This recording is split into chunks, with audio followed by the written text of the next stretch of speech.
Howdy-ho, boys and girls. It's time for another Jeep Talk Show interview.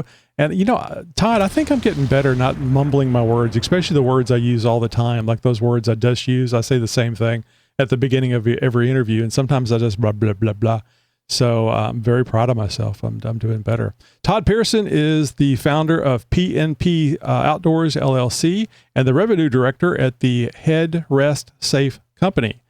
Todd is a C-level executive that has been in the firearms industry since 1992. C-level, is that like CEO, CFO? COO. Okay, correct. yeah. I saw that C-level and I was like, man, you should have studied harder. But I mean,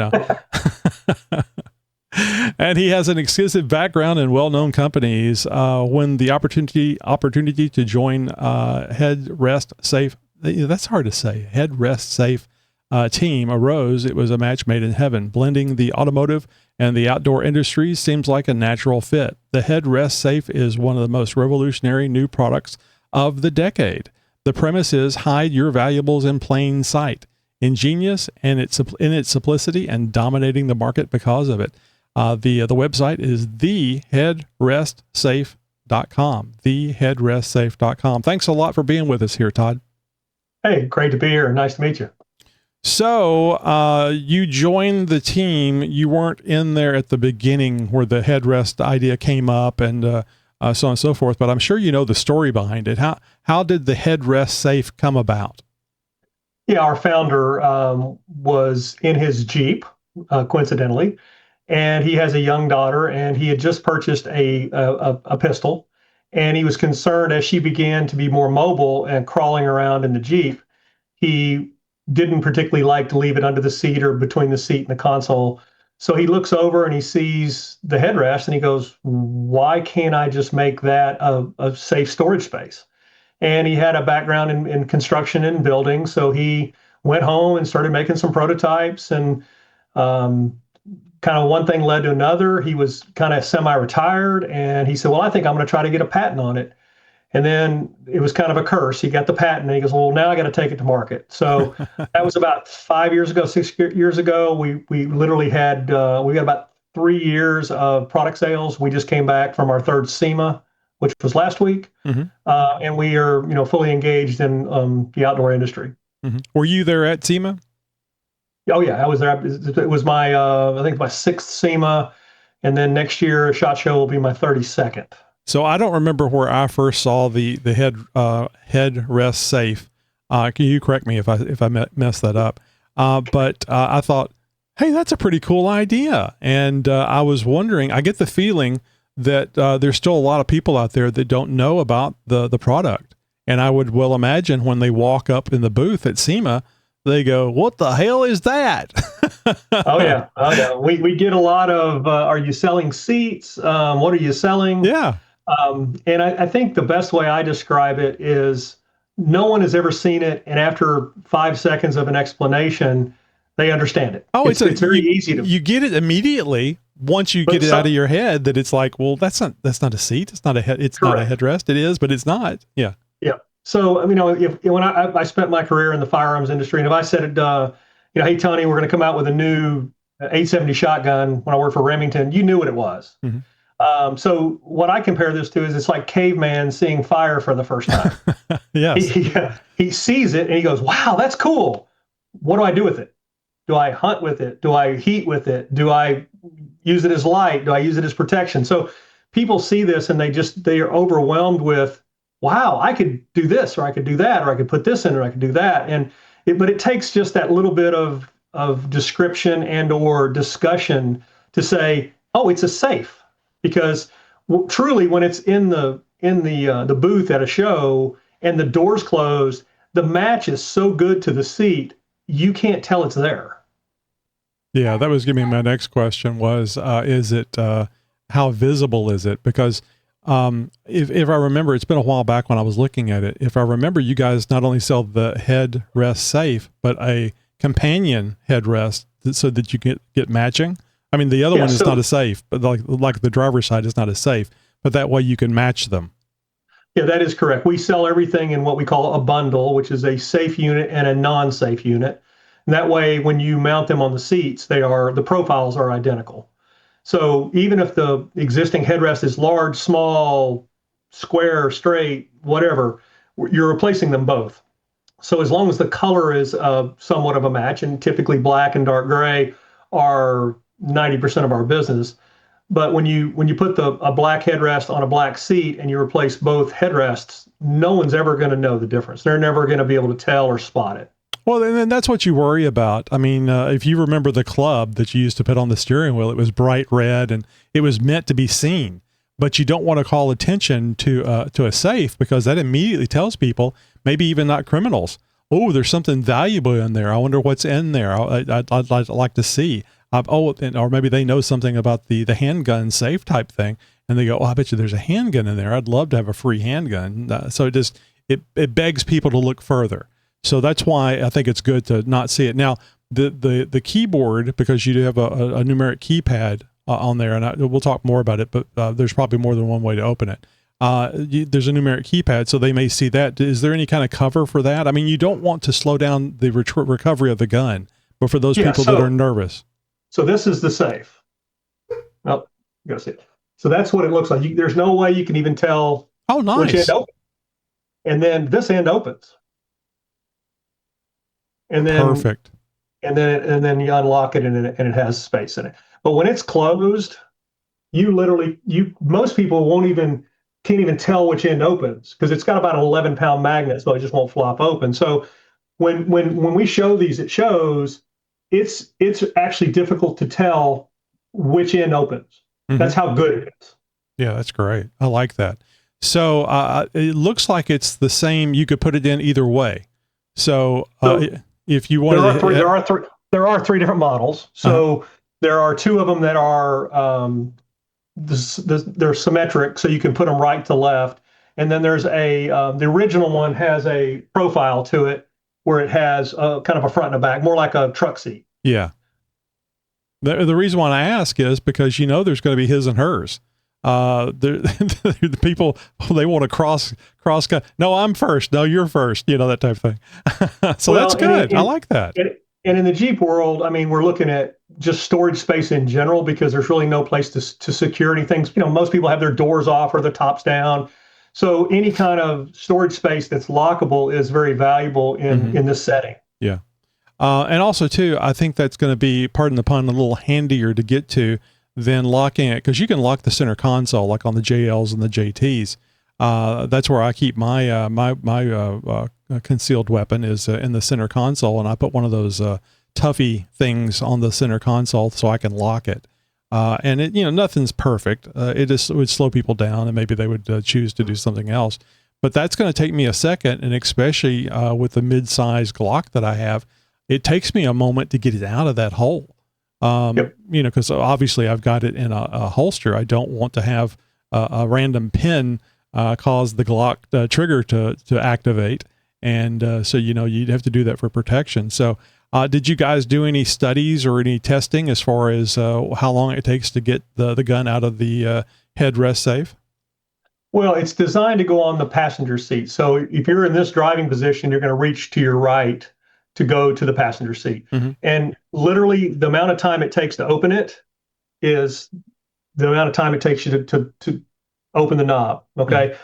There's three different models. One has a fingerprint reader on it and a keypad. So the fingerprint reader is very fast.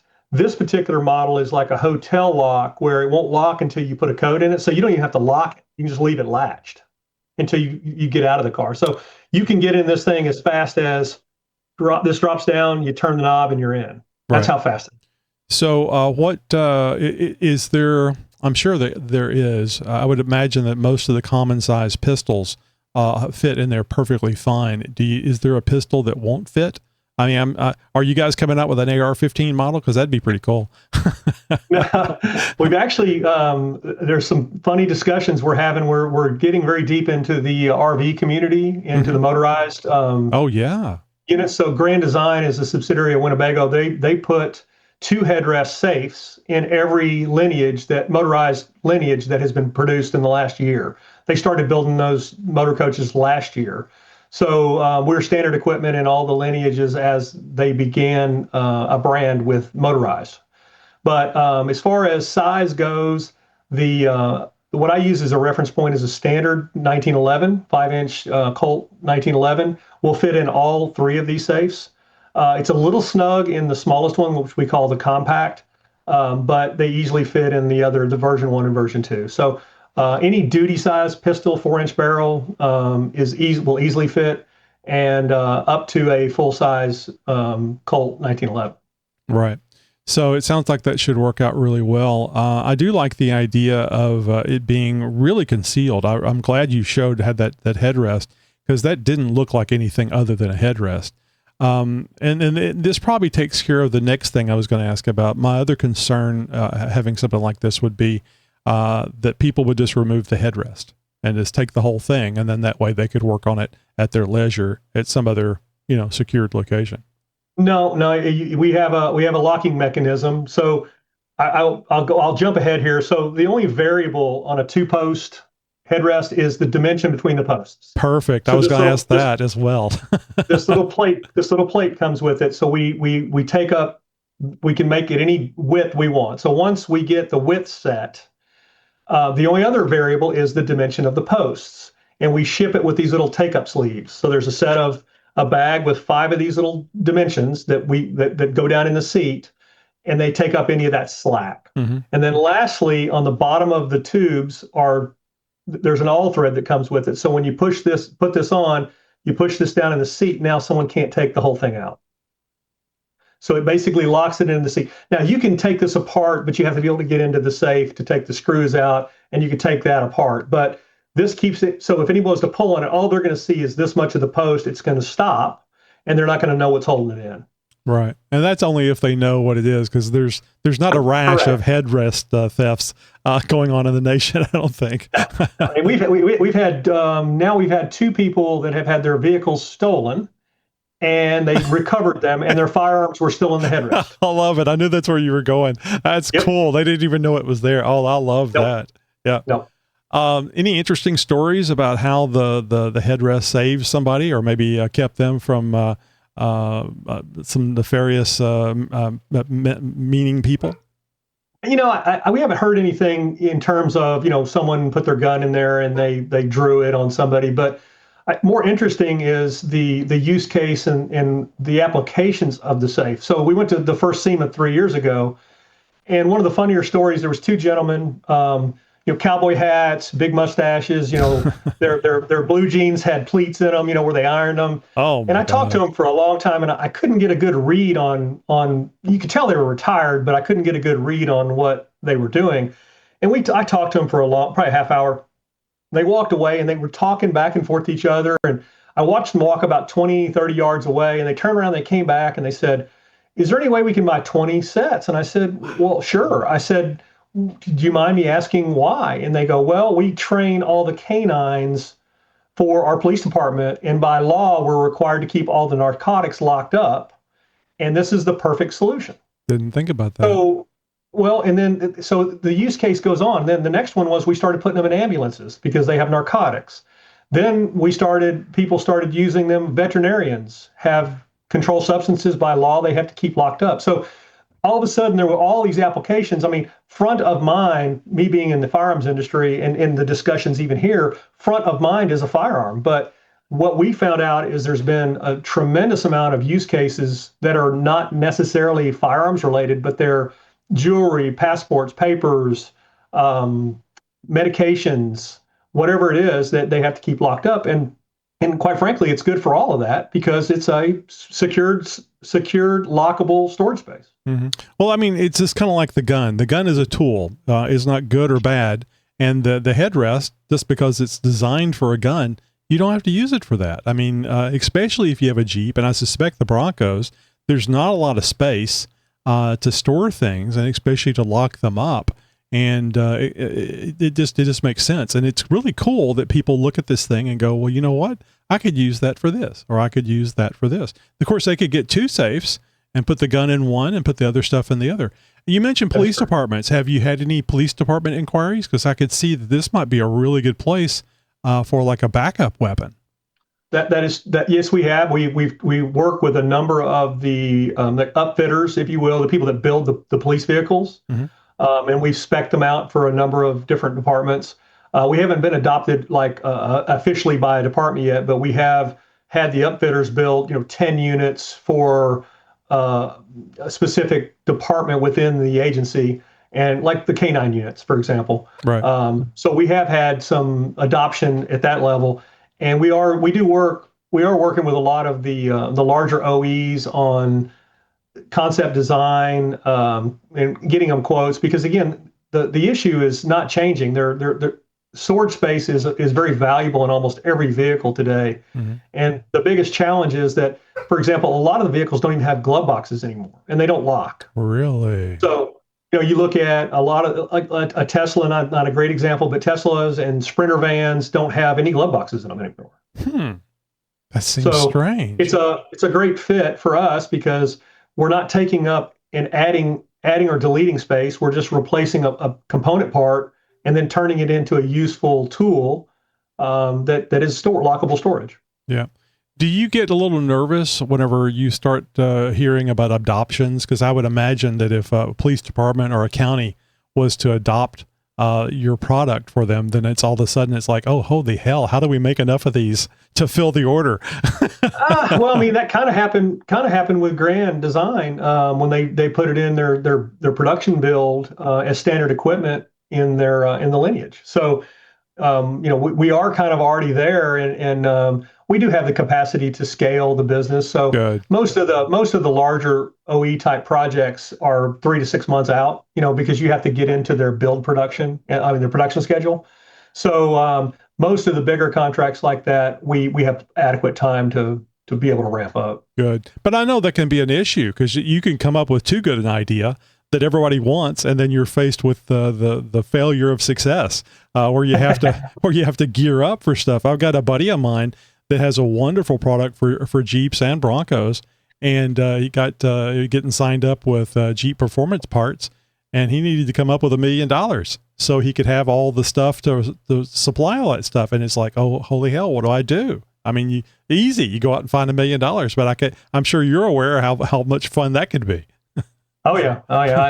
I've done it a few times, raised money for different companies, and yeah, it's always interesting. Let's put it that way. Yeah, but it's good when it works out, and it's surprising too. I've had a big learning experience from a couple of buddies of mine that have gone into selling things to online, and I'm thinking it's like, my dad's got a barn, let's put on a show, and it just works out like it does in the movies. But there's a lot of effort to not even just the advertising part, just making all the finances work out. And sometimes that's not even the whole thing. I mean, just getting it made. And I would imagine that there's, I don't know about you guys, but I would imagine there's times where you get people that are building these things for you and the quality's not there, or they're sharing your designs with other people. I hear this about China. Recently did an interview, and a sample was sent out to somebody else. And the sample was the product that they were selling. So I can well imagine it's just very maddening. And for people that are not used to this, it's just like, really, how do you do this? And I'm learning it's just the way business is done. Yeah, and for the most part, I mean, we have a patent, and we're the only product in the space. So it's really easy to monitor, because if we see, for example, another product in the marketplace, we're going to notice it pretty quick. Mm-hmm. Okay, there's not 30 or 40 people making a headrest safe. There's one. It's just us. Now, there are other products that people can use, but they're not a headrest safe. So from our perspective, we've got patents in the United States as well as overseas, and we do our production in Asia and in Mexico, and we do some assembly and kitting in the United States. But it's a unique product. And the fact that it is unique keeps other people from being able to infringe on it. Yeah. So I know I'm always looking at gun stuff, and I know that there's things like magnets that you can put on your dash so that you can just stick your gun on there, or holsters that maybe mount to the center console sides and stuff.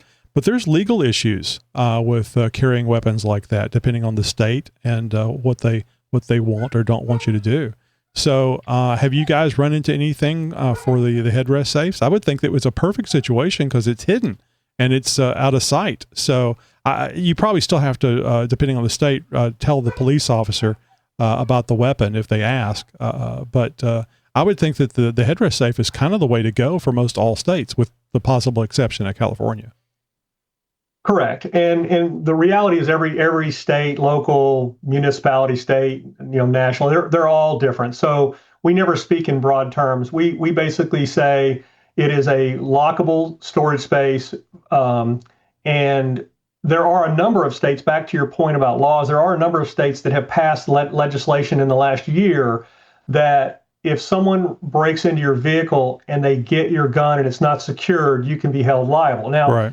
it's only a handful of states, but and they're typically the states that have the most anti-gun laws, I guess, or the most stringent gun laws. So we do run into that, and this does solve that problem. And there are a couple of states that require by law, if you take your gun and you transport it from your car to your house or from your car to the gun club, you're supposed to keep it in a locked case, either a Ziploc case, a case with a lock on, or whatever. So we do have a version 2. It's called the slide, same concept, but in this one, and this one has the fingerprint reader, but the whole unit slides out.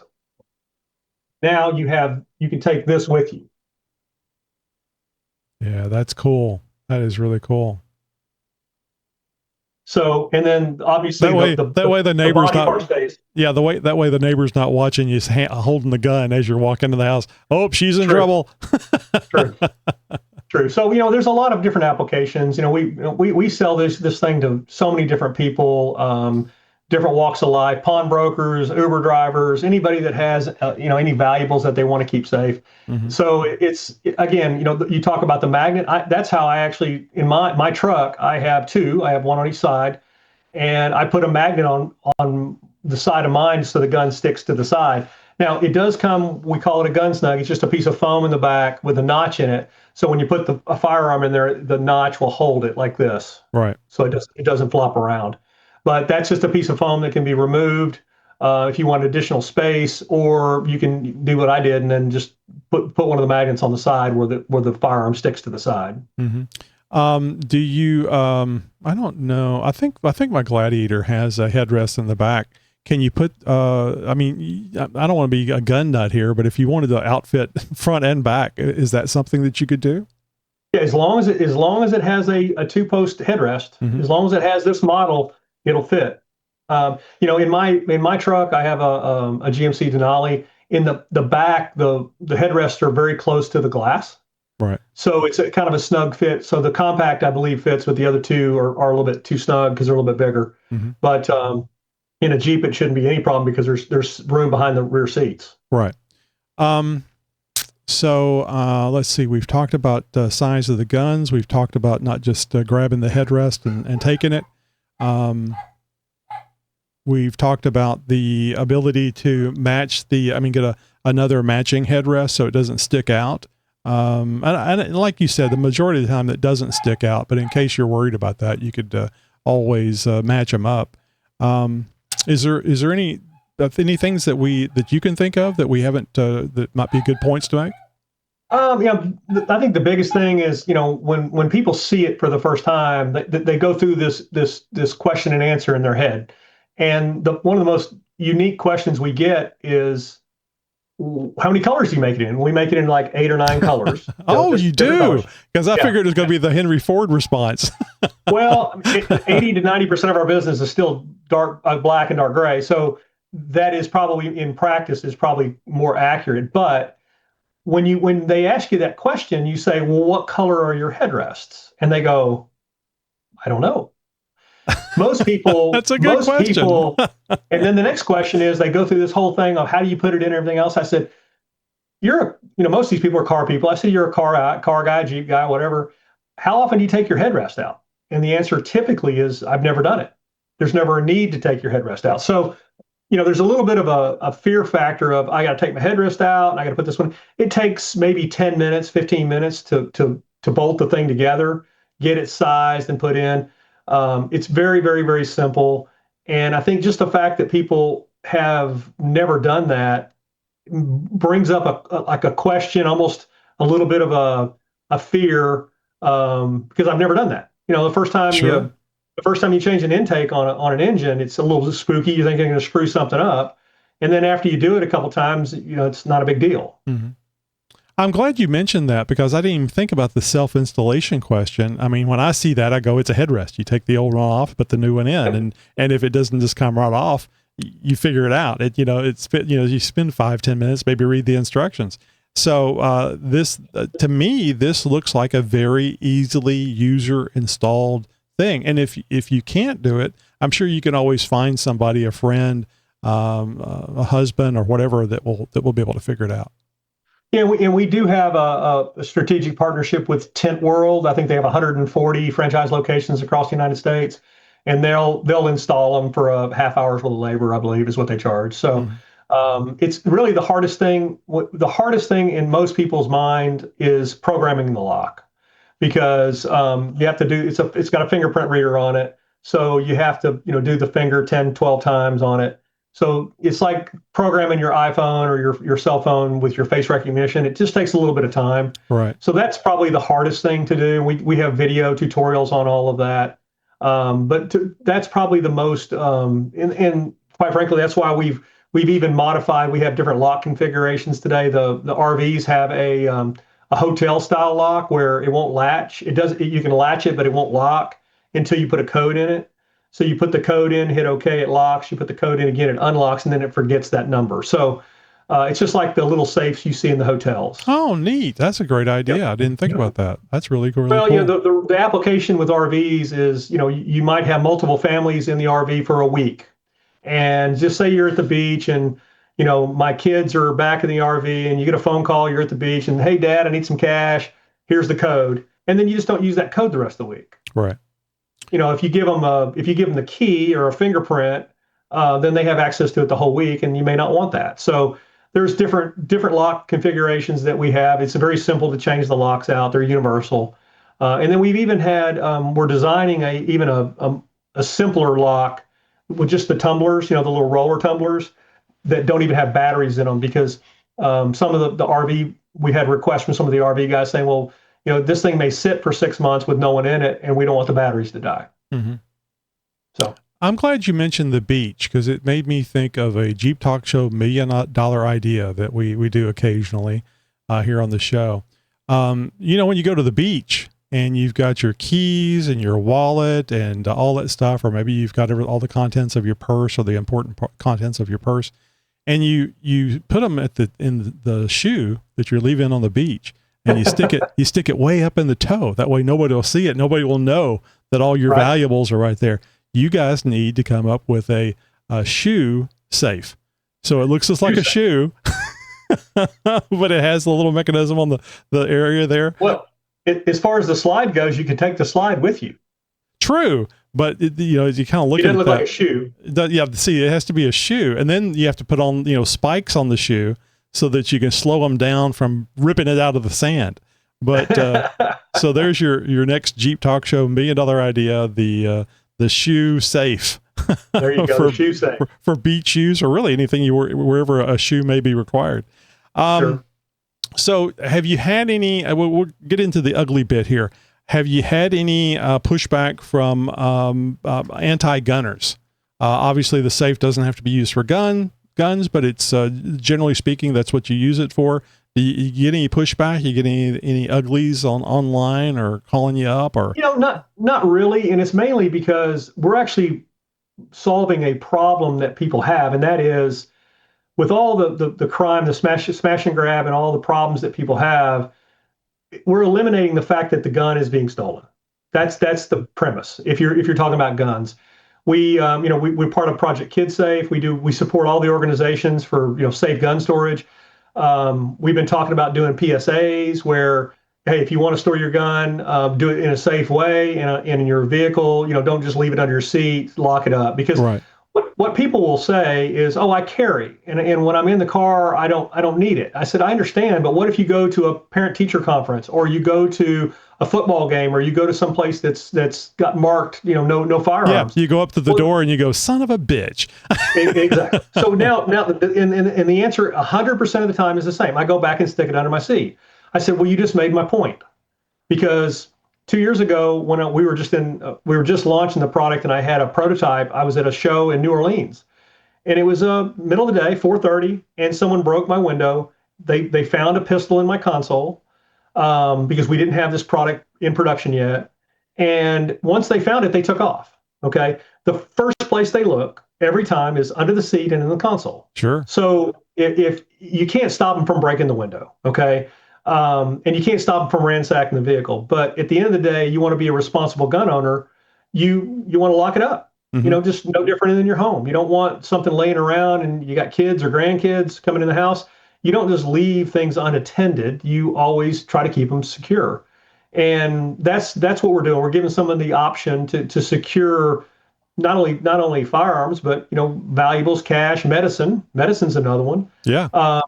Because you don't want to. The other thing that happened whenever I was broken into down in New Orleans was I had my luggage in the vehicle and they dumped out my shaving kit looking for prescription drugs. Yeah, I can see that.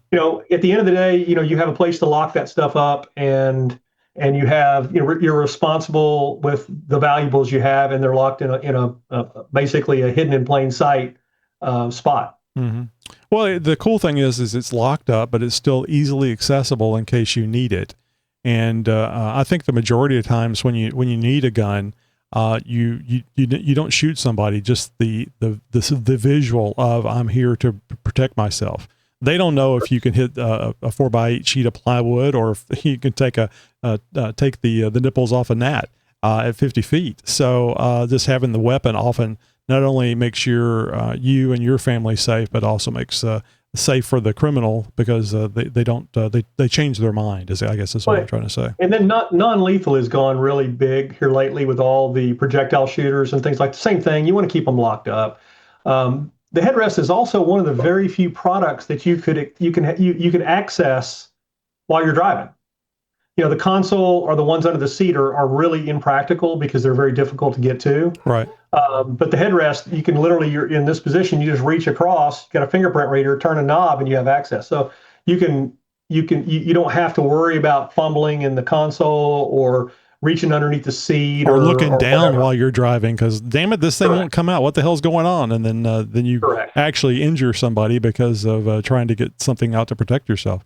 Yeah, it's a great idea. I mean, I when I saw it initially, which was probably well over a year ago, I was like, oh, that's a great idea. So I'm glad Chris was able to get you guys on. And by the way, thank you for sending Chris a headrest safe for his Gladiator. We're going to get some pictures and some videos, and I'm anxious to hear if he has great things to say about it, like I believe he will, because like I said, I just think it's a great idea. Yeah, it's very simple, and it's the aha moment you get when you go, even at a show. We probably get it 100 times at a show. I've seen maybe more than that. You see the face change, like, oh, okay. Yeah, they'll walk by and they'll do this and they'll do this, and then you'll go, come here, let me show it to you, and you pop the door down, and they're like, oh, I get it. It literally is that aha moment. So, we've really found a couple of really strong market areas. I mean, Jeep and we do some business with Quadratech, and we focus on Jeeps through their platform. We obviously sell on Amazon and our direct consumer site, but Jeeps have been really good. RVs have been good. The Broncos are starting to come on, like you said, just because there's very little storage space in these newer sport utility vehicles. Right. And there's a need for it. I mean, every time you go to the trailhead or you go to the beach or wherever you are, I mean, you don't want to take your keys on out running around in the woods when you're hiking or you got a UTV and you pull that trailer. So, we just found a really nice little niche in Jeep and Bronco and the RV space. Mm-hmm. So, and I think you've answered this because you say you have a truck. Would it be safe to say that the headrest safe, if your seat has a headrest on it, that you'd be able to use a headrest safe in your vehicle? It's not Jeep, it's not Bronco, it's like any headrests.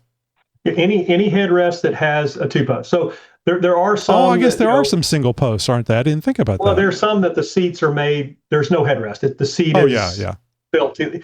And then there are, some vehicles have speakers in the headrest. You're not going to replace those. Right. And some of them have power. They articulate, like some of the, Lexuses and things like that. Obviously, if they chose to, they could replace them, but those are not really our Yeah. target. And these are adjustable headrests. Like if you've got an adjustable headrest in your vehicle, these adjust the same way. Yeah, they adjust up and down. Right. They're not going to articulate forward and backwards. When you mount them, the plate, you can move them forward or backward, but that becomes a static. Right. But you can move them up. You can still move them up and down. Well, that's interesting to know too, that you can actually move them forward and backward. I think that would be very handy for some people. Yeah. So the mounting bracket has this slot in it, so you can put the screw in it. So you have about a half inch to an inch of forward lateral movement, forward and backwards. So I know my first Jeep was a Jeep Cherokee XJ 98, and the next Jeep that I bought was a 2021 Gladiator. So there was a bit of a difference, and one of the things I noticed was the headrest. They don't have the headrest set where it's like flat on your head. It's actually leaned forward. And I was like, why the hell would they do this? It's not comfortable, And there was some study about whiplash and rear end collisions or front end type thing. And that angled headrest is supposed to be safer. Well, it still is a pain in the ass or a pain in the neck. And I would think that something like this might allow you to adjust to more comfort. That way you can sleep while you're driving. Let's hope not. I mean, the headrest is really there to save your neck. So, it's on a rebound or if somebody hits you in the rear, or if you go forward, you're going to come back and it's going to stop your neck. But, so really when you look at the design of the headrest in general, it's not to bang your head against, it's just to keep you from hurting your neck. Do you notice a difference in weight and sturdiness of the headrest safe? Well, the headrest obviously is heavier than the foam headrest that comes out of the vehicle. But when it's on the seat, I mean, the screws we use, the shear tension on them is better than OE. Our posts are actually solid versus tube steel. I've heard a lot of the people, when we talk to these people at SEMA or SHOT, I talked to a forensic guy one time, and he was talking about the posts and the design, because he said one of the problems with the OEs is the posts will break. Well, our posts aren't going to break. They're solid steel. So I'm not saying it would do more or less, because I really don't know. These are comments from other people. But at the end of the day, there's really no downside to it, because it's going to do exactly what it's designed to do, and that's to keep your neck secure. I'm looking forward to make sure there's not another reason for my wife to bitch at me. These things are uncomfortable. Why don't you put it on your side? I said, because I need to be able to get the stuff from my side. Yep. and we do have people that say, because it is a steel safe, and it's got foam on it. It's got it's got the same foam that's on your standard OE seat. It's just thinner because there's a metal box behind it, basically. But we use OE grade foam. We've had to do a couple of aftermarket tests. One is a impact test, which they basically shoot a cannonball at it, and it's got to absorb it. And then there's a flammability test on the material. So we've done those two tests with them and passed those. So and then we have had people that said, hey, it is a little hard. Can you make it a little more cushiony? And we are working on a couple of designs where we're adding a layer of foam down the center, just to make it a little more comfortable. And there's also aftermarket products that you can put on there, like a little pillow that sits there. You can put them on any headrest. But we have seen people do that. Yeah, that makes sense. So it just dawned on me. I mentioned earlier about the Glock, and the Glock, the safety is don't put your booger hook on the trigger and pull it. But when you put the gun in the safe, can you put it in there with the mount, the holster for the Glock? Sure. Is it big enough for that? So it depends on the holster. I mean, if it's a paddle holster or something bigger, it may not fit. But just a regular pistol holster, it should be no problem. Again, a Glock typically has a 4-inch or less barrel, and that's actually a duty size. And if you put a holster on it, it's not that much bigger. So it's not that much of a problem. Now, again, it depends on the holster, because I've got paddle holsters that have a big paddle on them. They're not going to fit in there. Right. Yeah. But I mean, you should be able to put something on it to keep you from accidentally pulling that trigger as you're pulling the weapon out of the safe. And of course, I would imagine that you would want to put it in there like you would be removing it from the safe, with the pointy end, the danger bit, towards the passenger side. So I could, toward the outside. yeah. So I could see a situation where if somebody got a little overexcited and got their finger on the trigger as they were pulling it out, not in a holster, it could cause an issue. The direction I'm going with this is: have you guys done anything or thought about doing anything to slow down or prevent a projectile from exiting the safe?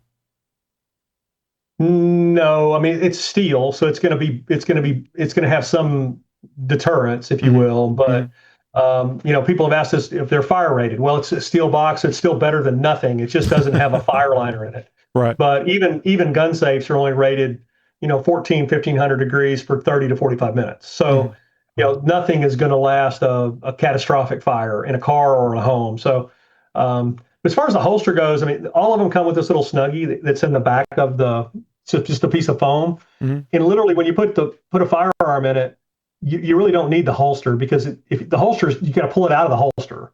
In this one, you just be grabbing it right out of the safe. So you can, and we've talked to a couple of the holster manufacturers about designing something where it's actually mounted. The holster is mounted in the safe, but from a practical application, the little gun snuggie works pretty good.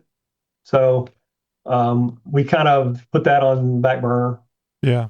So I would unload your weapon and practice taking the weapon out of the headrest safe and not putting your finger on the trigger. And the more you practice that, the more likely you are to not do that in a situation where the adrenaline is ramped up. Yeah, and to be honest with you, it's probably harder to pull a pistol out of a holster than it is to take it out of this. Yeah.